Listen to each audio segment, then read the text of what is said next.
Day എവിടെ പോന്ന്? ഞാൻ ആ പോലീസ് സ്റ്റേഷൻ വരെ. അതെന്ത് പറ്റിയടാ? അത് ഇന്നലെ ഡ്യൂട്ടി കഴിഞ്ഞ് വരുന്ന വഴി ചെക്കിങ്ങിൽ വെട്ട്.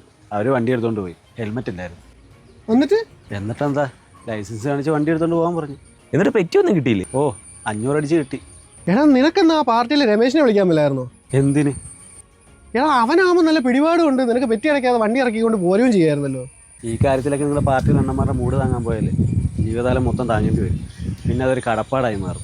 പിന്നെ ഞായറാഴ്ച ദിവസം സമ്മേളനമായി, ഇലക്ഷന് പോസ്റ്റർ ഒട്ടിക്കാൻ പോകണം, വെള്ള പൂശാൻ നടക്കണം. ചെന്നില്ലെങ്കിലോ കടപ്പാടിൻ്റെ പേരും പറഞ്ഞാൽ ആട്ടും തുപ്പും വേറെ. ഞാൻ ഈ പാർട്ടി കയറി എനിക്ക് വല്ലതും പറ്റിക്കഴിഞ്ഞാൽ എൻ്റെ കുടുംബത്തിനെ പോകത്തുള്ളൂ. പാർട്ടിക്കൊരു നഷ്ടം ഉണ്ടാവില്ല. ഒരു പാർട്ടിയും വന്ന് എൻ്റെ കുടുംബവും നോക്കത്തില്ല. 500 കേസല്ലേ ഉള്ളൂ, അത് ഞാൻ അടച്ചോളാം.